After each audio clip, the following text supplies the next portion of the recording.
um desafio, né? Fazer uma segunda graduação, tanto eu como ela. Mudar depois de uma certa idade. Não que a gente seja velha, né? A gente está sempre estudando, sempre se aprimorando. Enquanto a gente tem vida, a gente tem que ter objetivos, né? Bom dia, seja bem-vinda. E eu gostaria de agradecer porque, assim, hoje não é a inauguração da clínica, mas é para além disso. É uma celebração, né? De uma conquista, de várias conquistas.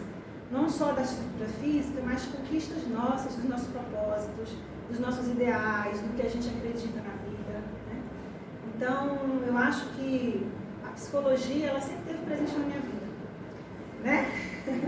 Tem gente que fala assim, você já era psicóloga quando você trabalhava na enfermagem, né? Eu trabalhei 20 anos na enfermagem, com muito orgulho, com muita honra, sempre cuidando. E eu digo que, assim, eu continuo com cuidado, mas é esse movimento que a gente faz, né? De um outro ponto, mas um cuidado, né? Então, eu sou muito grata por essa oportunidade e estar celebrando com vocês, né? Então, muito obrigada a cada um que está aqui presente. Eu sei, às vezes a gente faz um pouco, né, de movimentos para poder estar aqui presente. Teve gente que reagendou nessas pacientes, teve gente que botou o despertador para acordar mais cedo. Sábado, 9 da manhã, Cláudia, é isso mesmo, né? Mas é isso aí. Eu sou muito grata de vocês estarem aqui, tá? E aí, Renata, né, minha amiga, desde a época da faculdade, psicóloga, me convidou, vou contar um pouquinho da história, né? Ela me convidou, ela fez assim, Cláudia, você está fazendo o quê? Vamos tomar um café? Nossa vida é regada a café, né? E aí, fomos para um café, e nesse café ela me convida. E ela fala, você está fazendo o que da vida? E a gente conversando, ela me convida para abrir uma clínica. Abrir uma clínica, Renata, é isso mesmo? Confesso que deu um frio na barriga, né? Nossa Senhora, esse passo que eu vou dar? E ela, vambora, Claudinha. Renata é muito assim, né? Vambora, vamos fazer. E eu acreditei, falei, vambora. E isso foi em julho. E aí, eu aceitei, conversei com o marido, óbvio, né? Rogério, meu parceiro, meu companheiro, né? E aí, vambora, vamos fazer em julho. Num instante apareceu o lugar. Eu vou dizer para vocês que em agosto, o contrato estava fechado, a gente estava com a chave na mão para poder fazer a reforma. Em setembro, estava tudo pronto. Então, assim, quando a gente está no nosso propósito, as coisas fluem, né? As coisas vão acontecendo naturalmente. Então, assim, eu sou muito grata, né, de estar nesse propósito, né, e das coisas terem fluído da forma que fluíram. E eu acredito também que tem muita questão da energia da nossa parceria, né? E eu tenho um jeito de ser, Renata tem outro, e uma vai complementando a outra, né? Então, eu falo muito, né, Renata? Bom dia, gente. Eu quero agradecer também, né, a presença de vocês. Fico muito feliz, muito honrada. A maioria eu não conhecia, né, mas são amigos de Cláudia. Eu tomo como meus amigos também. Tá? Então, assim, muito obrigada mesmo pela presença. A gente vai fazer uma palestra aqui, né, sobre saúde mental. Nada muito rápido. Né? Depois a gente tem o nosso coffee break e a gente vai conhecer a clínica. Tá? Então, assim, sejam bem-vindos, né, que a gente possa seguir. Tem uma colega que está aqui com a gente também, né? No nosso andar, e a gente está muito honrada com a sua presença. Tem a nossa professora de estágio, né? Supervisora Carol, que é supervisora técnica da clínica, né? Que está aqui presente, a gente está muito honrada. Nossas colegas também de faculdade, a Andréia, Eliana, Maria José, muito obrigada pela presença de vocês. Então, vamos lá, né? Vamos lá. Então, inicialmente eu vou passar um vídeo pequeno, que foi obra até da minha sobrinha, né, que fez, tem que dizer, tem que dar, né? E ela fez um videozinho da gente, contando um pouco da nossa história, né, de como a gente começou. Aí é na faculdade, né, nossa trajetória, pandemia no meio disso tudo, a turma, trabalhos que fizemos juntas na faculdade, eu e Renata.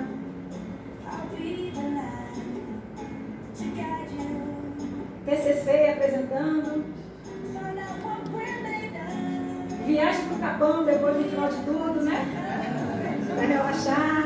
Nossa formatura. E aí a sala, né? A obra.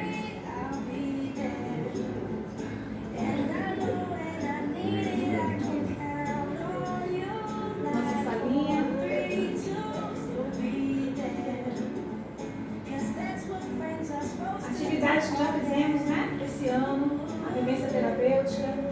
Participamos também de um trabalho, né, com Ticiane, na academia de jiu-jitsu.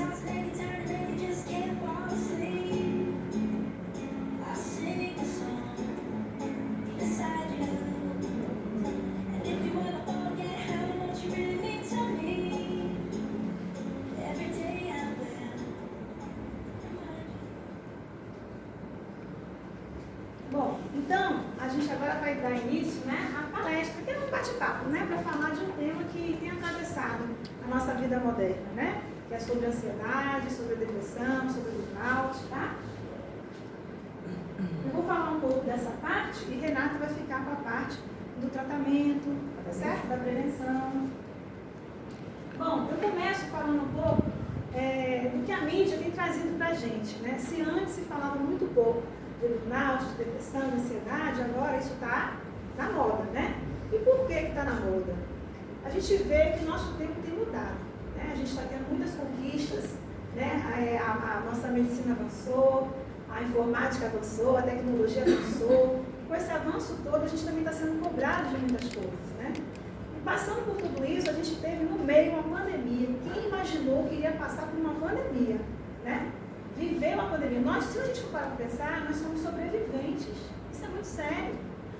Eu tenho certeza que alguém já conheceu alguém que adoeceu, que ficou grave no leito de hospital, ou até que tenha falecido, né? Eu tive pessoa próxima que faleceu. E eu confesso que eu também fiquei com muito medo, né? E há uma expectativa de que o profissional de saúde, ele tem que ser um exemplo, ele não pode, né, ter medo, ele não adoece, né? Há uma expectativa, as pessoas acreditam nisso, não é verdade. Então, na época, quando estava passando na televisão, principalmente na Itália, que começou aquele boom, né? Aqueles caminhões do exército passando, que a gente não via, mas sabia que tinha os corpos dentro. Nossa, aquilo mexeu comigo de uma forma que eu falei, eu não quero mais me aproximar disso. Eu comecei a ter taquicardia, meu coração ficou acelerado, e eu fiquei com muito medo. Medo de morrer, medo de perder as pessoas que eu amava, né? E isso gera ansiedade. Então, a televisão, a mídia, as redes sociais, elas estão dando luz a essa temática. Que bom! Para a gente poder olhar para isso, desmistificar, né? Dizer assim, não, eu posso adoecer, eu estou doente, eu preciso de ajuda. E a Tata Werneck, ela teve, né, ansiedade na época da pandemia, da Covid-19, tá? Também temos esse humorista, né? O Whindersson Nunes. Gente, esse cara, ele faz sucesso, né? Ele tá, digamos assim, né, como o pessoal fala, bem na fita.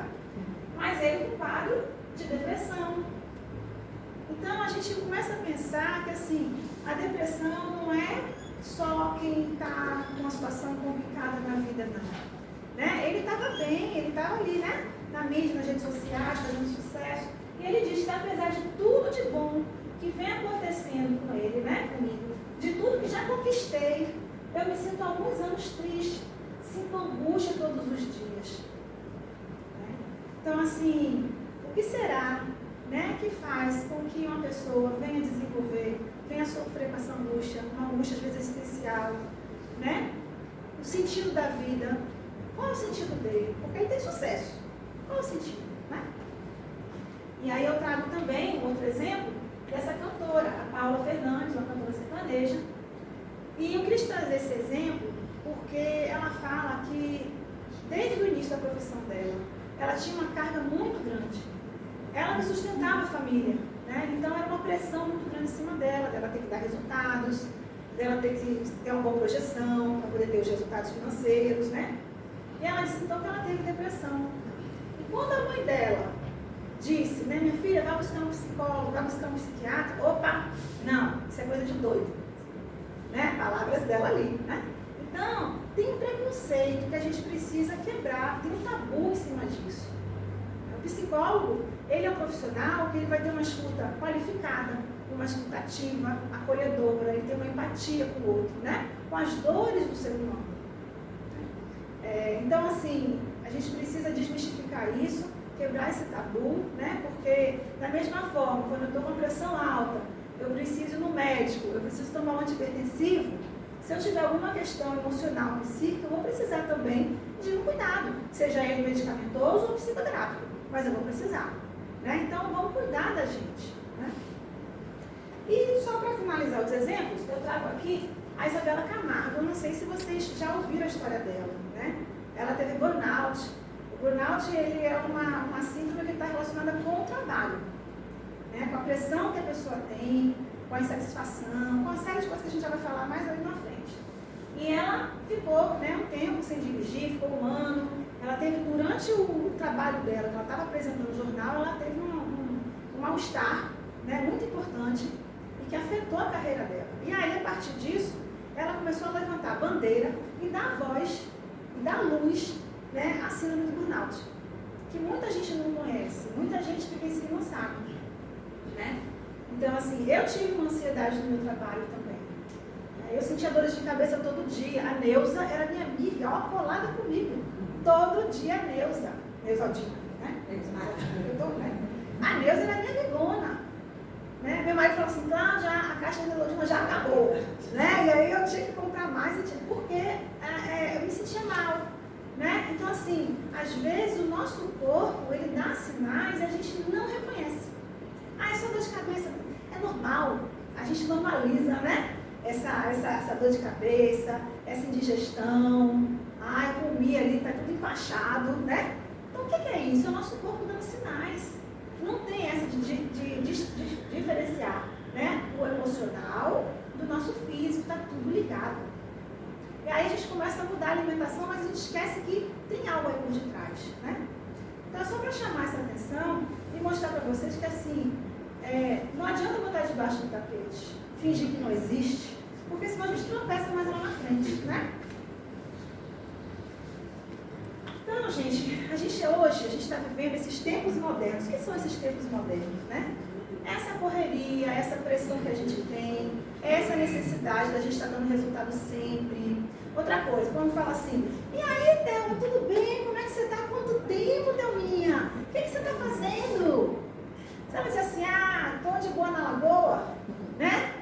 Tô aqui, curtindo a vida. A gente fica bem assim, né? A gente tem que, eu tô estudando, eu estou trabalhando, eu estou fazendo pós, eu estou fazendo não sei o quê, pós não sei o que lá. Não é assim que a gente faz. Então a gente se encobre, a gente está sempre produzindo, fazendo. E isso chega uma hora que a gente cansa.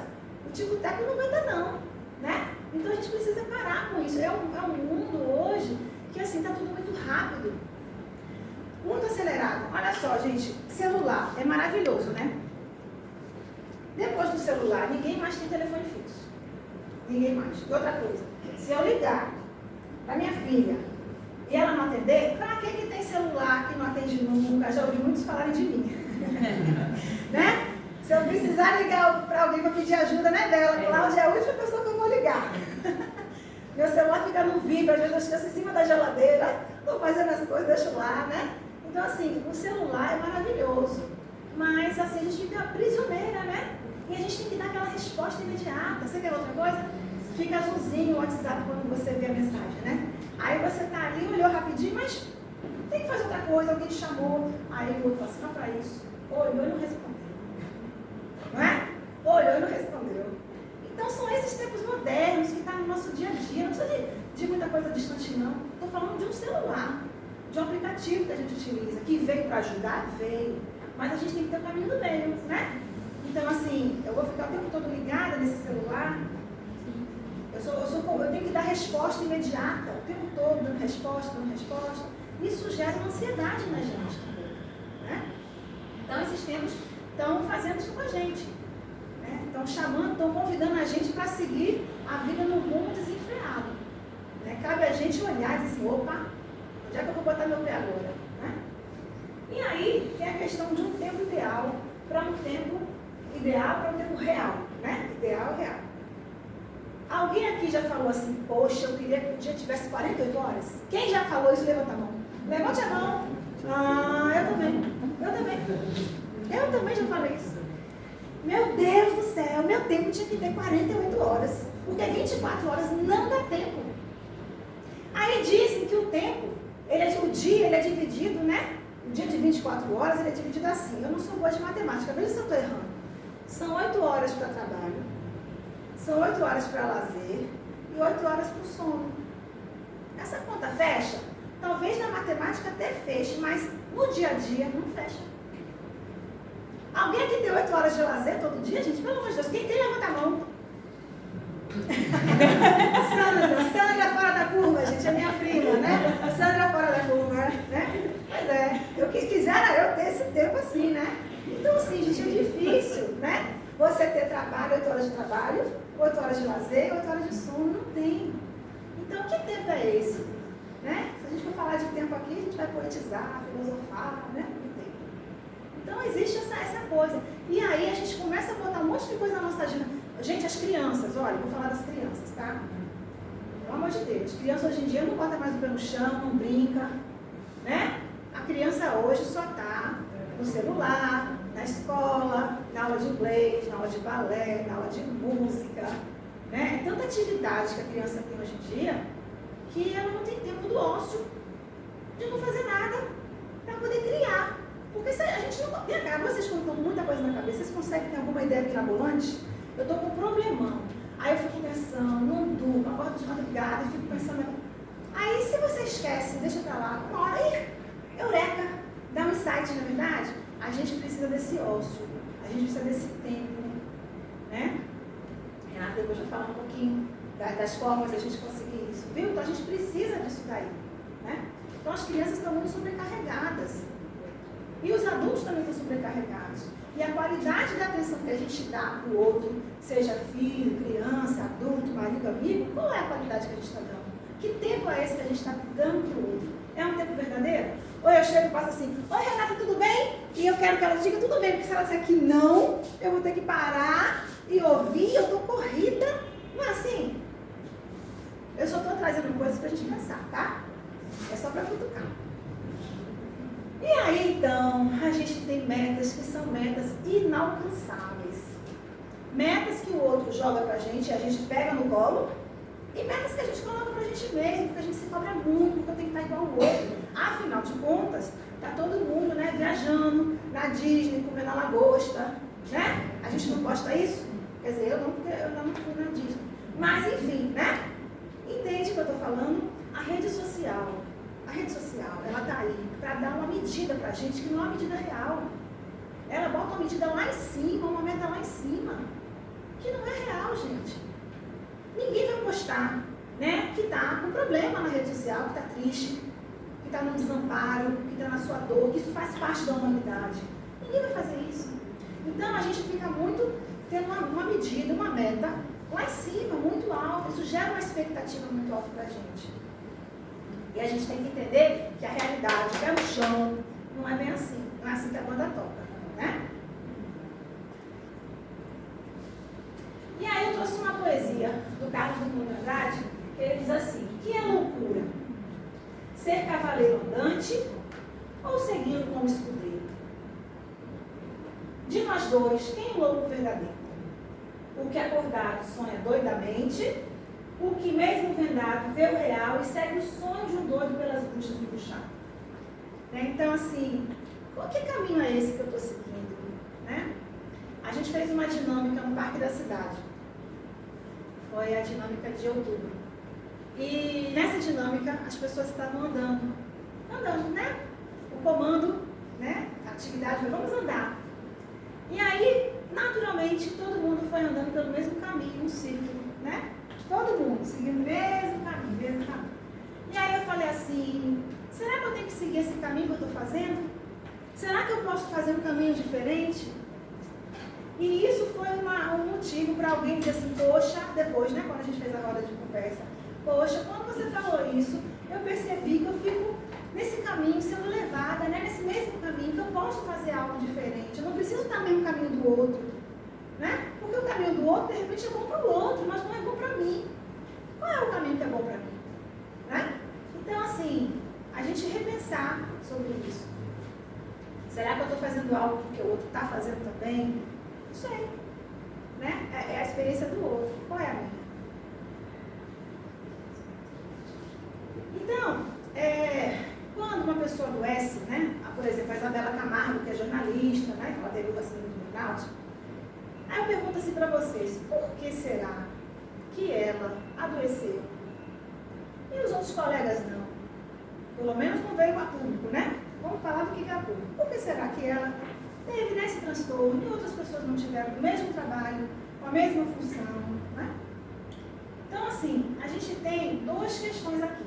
Tem os fatores predisponentes. O que seria o fator predisponente? Aquilo que a gente traz de herança genética, né? Então, o que eu trago de maninha, de painho, da família, né? Tem ali o fator genético. Mas só o fator genético também não é determinante, né? O tipo de vida que eu levo, principalmente as experiências emocionais que eu tive na minha primeira e segunda infância, ou seja, de 0 a 6 anos aproximadamente, na adolescência também, isso vai ser um fator muito importante, que vai ser predisponente, que vai, assim, dar possibilidade para que a patologia venha desenvolver o sintoma, né? Então, por exemplo, que vivências emocionais são essas? Uma vivência difícil, por exemplo, durante a infância, né, a criança sofreu abuso, seja um abuso psicológico, seja um abuso verbal, um abuso físico, um abuso sexual, né? Passou por necessidades, né, realmente de alimentação, não tinha recursos. Então, esses conflitos existenciais, eles vão deixar marcas na criança. E aí, tem os fatores precipitantes, que é o quê? É o que vai acontecer tempos antes de você deflagrar um sintoma ou uma doença. Então, por exemplo, a pessoa está adulta, está de boa, nunca teve nada, né? Nunca teve nada. Mas aí, de repente, ela se separa, né? O esposo, a esposa pede separação e se separa. Isso pode causar, pode precipitar, né? Algum sintoma, porque o sintoma, ele é a manifestação de um desajuste que a gente tem, né? Então, o sintoma, ele vem para mostrar, ele não é o bandido vilão, né? O sintoma, ele vem para dizer que tem algo que não está em consonância, né? Um luto, né? Um luto por morte realmente, né? Então, uma pessoa muito importante, uma pessoa muito querida, muito amada, ela falece, a pessoa está vivenciando um luto. Que função que essa pessoa tinha na vida dessa outra do enlutado, né? Que função que ela exercia? Às vezes era uma pessoa que dava um apoio emocional para ela, e ela fica perdida, ela fica desamparada, desajustada. Então, isso pode ser um fator precipitante? Pode. Se for deixar para falar só de luto, que eu gosto muito desse tema, né? Mas, enfim, vocês entenderam? Que a gente tem os fatores, então, pré-exponentes e os fatores precipitantes. Não é todo mundo que passa pela mesma situação que vai adoecer. Depende disso daqui, tá? Então, afinal, o que é ansiedade? O que é depressão? O que é burnout? Vamos lá. A ansiedade tem uma definição que ela traz, primeiro, como uma sensação de angústia. É uma angústia, é um medo intenso, uma tensão, uma preocupação que a gente fica, um nervosismo, a pessoa fica com irritação. E vai causar um sofrimento, vai prejudicar tanto a vida social, a vida pessoal e a parte ocupacional também. Então, não é só ficar nervosa, irritada, mas ela gera um transtorno na vida da pessoa, né? Mas também tem os sintomas físicos e que esses muitas vezes não são associados, né? Então a pessoa vai ter dor de cabeça, dor no corpo, músculo, né? Fica aquela dor muscular, tontura, formigamento, o coração fica acelerado, sudorese fria, aquele suor frio peguento, né? Que a pessoa fica assim. Então a gente precisa estar atento ao que o nosso corpo fala. O que o nosso corpo está dizendo? E também ficar atento, né? Que situações que estão disparando esses sintomas, né? Que estão aparecendo aqui. Então, a ansiedade, gente, tem os dados que diz que 50 milhões de pessoas no mundo sofrem de ansiedade. É muita coisa, né? 26%, quase 27% dos brasileiros, a região centro-oeste, a população jovem de 18 a 24 anos, 1/3 da população jovem sofre de ansiedade. E as mulheres também. 34% das mulheres também têm ansiedade, né? Só que aí, a ansiedade, como eu falei no início, o sintoma ele não é uma coisa ruim. Ele vem para dizer que algo não está bom, né? A ansiedade, ela pode ser uma ansiedade boa, saudável ou não. Porque a ansiedade é uma emoção. Alguém aqui assistiu aquele filme Divertidamente? Levanta a mão. Bom, né? Aquele filme Divertidamente, ele traz as emoções. E as emoções, elas têm função na vida da gente. Por exemplo, o nojo. Se eu não tiver nojo, eu vou comer tudo que está na minha frente, né? E aí eu posso comer alguma coisa estragada, então é uma proteção. O medo é um sinalizador, se a gente se coloca em situação de vulnerabilidade. Se eu vou atravessar uma rua, eu preciso olhar se tem um carro de um lado, se tem um carro do outro. Então, as emoções, elas têm funções na vida da gente. Assim como a ansiedade, né? A ansiedade, ela estando ajustada, ela vai fazer com que eu faça um movimento para eu resolver a situação. Então, por exemplo, tem uma entrevista de emprego. A gente já passou por uma entrevista de emprego, né? Quando a gente vai para uma entrevista de emprego, o que a gente vai fazer para se preparar? Eu vou ler sobre a empresa a qual eu estou pleiteando uma vaga, né? Eu vou estudar um pouco mais algum assunto que eu sei que pode me perguntar. A gente se prepara antecipadamente. Então, a ansiedade, ela faz isso. A gente fica ansiosa também quando a gente tem um encontro, né? Quem aqui nunca sentiu aquele frio na barriga, a mãozinha gelada, né? No dia, na véspera do encontro? Ai, meu Deus, né? A gente fica ansiosa. A gente tem uma prova. Meu Deus do céu. Não dormi direito. Acordei a noite toda, fiquei pensando na prova. Não é verdade? Então, a ansiedade boa, ela faz a gente se movimentar. Quando essa ansiedade, ela cresce demais, ela toma uma dimensão, né? Ela fica desproporcional e ela paralisa a gente também, e a gente fica naqueles movimentos repetitivos de temor. Isso é uma ansiedade patológica. Tá? Então, gente, da ansiedade, fechou, né? Vamos falar um pouquinho agora da depressão. Às vezes anda meio de mão dada, né? Então, a depressão, essa definição diz que é um transtorno biológico. Ó, aí eu vou chamar a atenção aqui. É biológico, preste atenção, é biológico, mental, que se caracteriza por alterações no estado emocional, incluindo tristeza, perda do fascínio das atividades que você tinha prazer, né? Por que eu chamei a atenção para o biológico? Porque é muito comum as pessoas dizerem assim, que está com depressão nada, isso é preguiça, vai lavar um tanque de roupa que isso passa, né? Na verdade, é um senso comum. A gente escuta algumas pessoas falando isso, né? Então, assim, a depressão, gente, ela tem um componente biológico. A gente tem neurotransmissores, são substâncias químicas do nosso corpo que são responsáveis por a gente poder estar bem. Como isso está em desequilíbrio, a gente entra nesse estado de depressão. Então a gente tem que ficar atento e assim entender que não é porque o outro não quer, né? E no nosso cuidado, né, de psicoterapia, às vezes é necessário entrar com medicação, sim.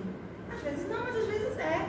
Porque a pessoa não tem nem forças para levantar para ir para o psicólogo, né? Então assim, vamos desconstruir isso, né?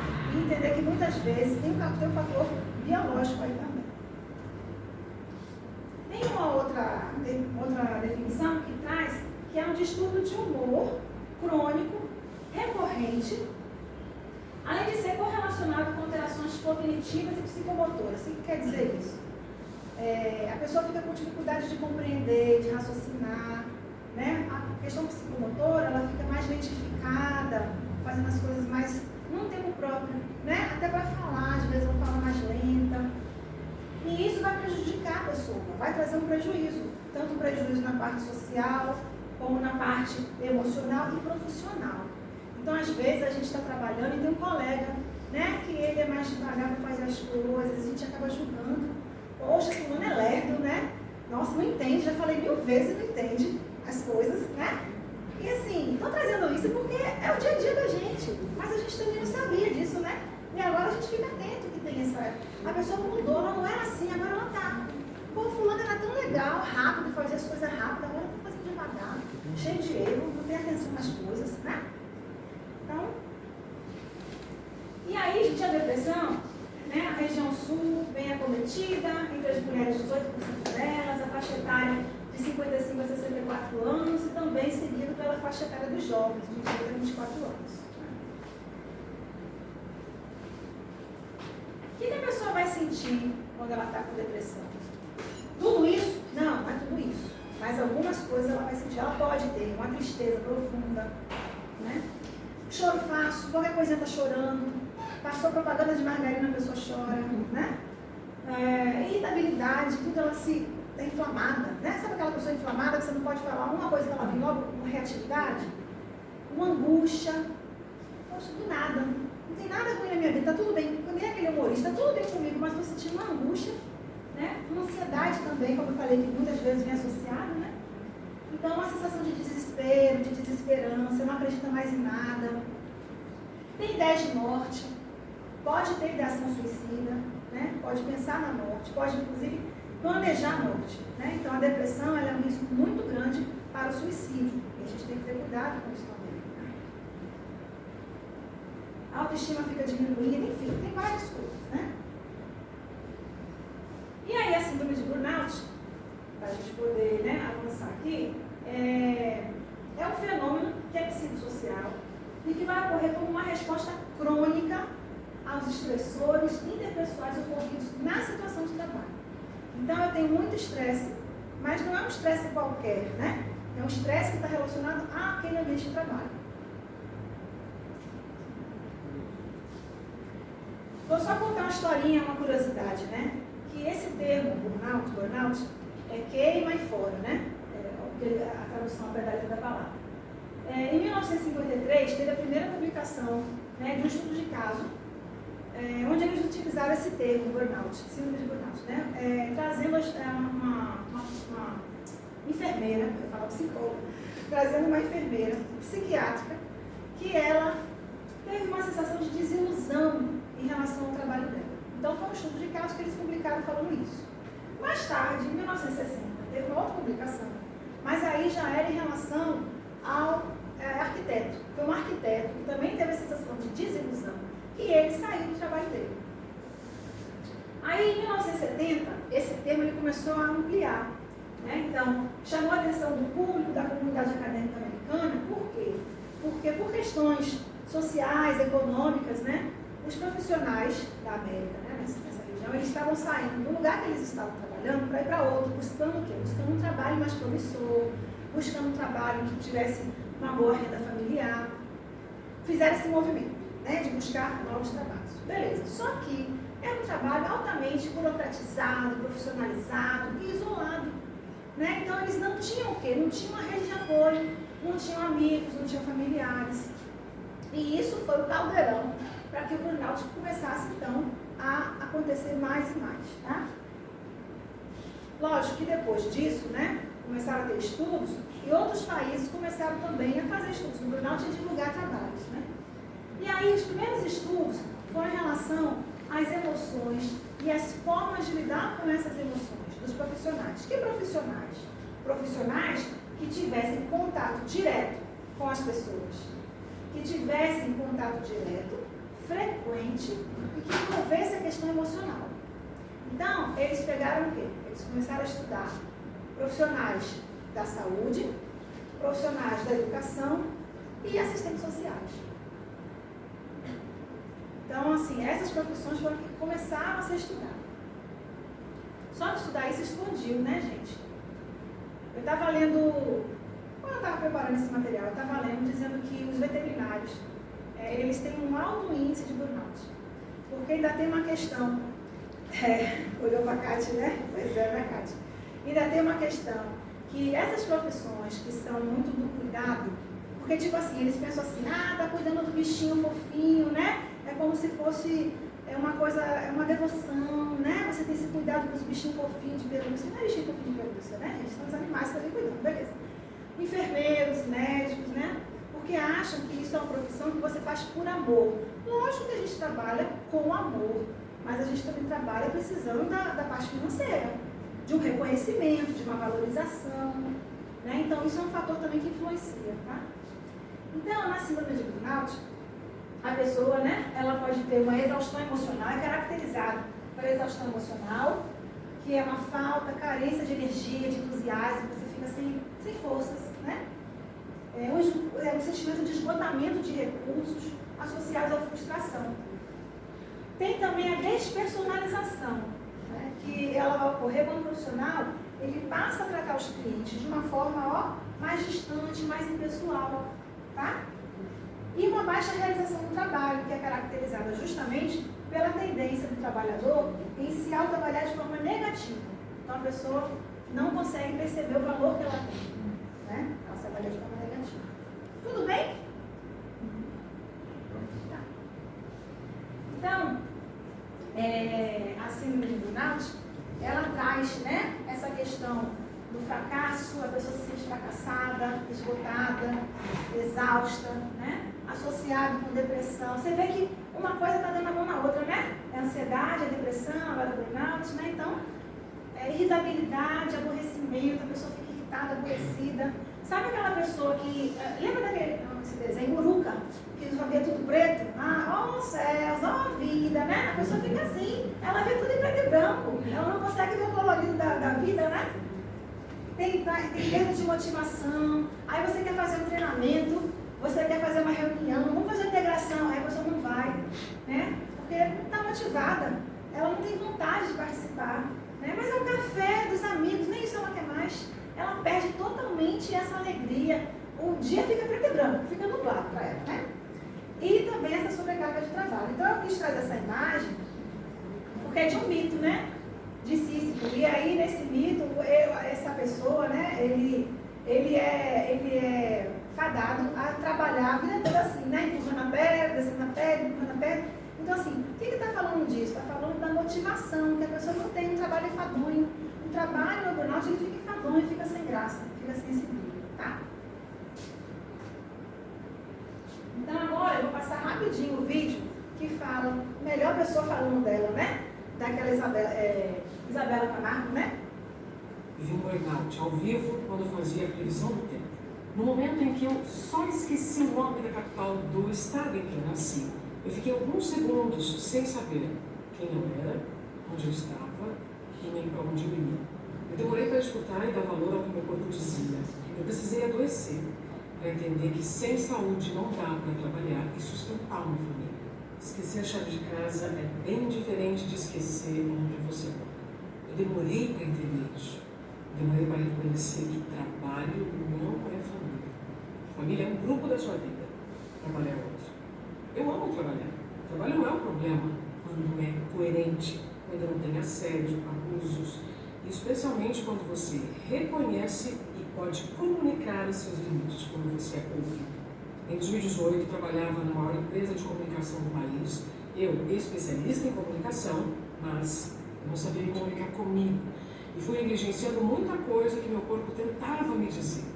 Eu vivi um burnout ao vivo quando fazia a previsão do tempo. No momento em que eu só esqueci o nome da capital do estado em que eu nasci, eu fiquei alguns segundos sem saber quem eu era, onde eu estava e nem para onde eu ia.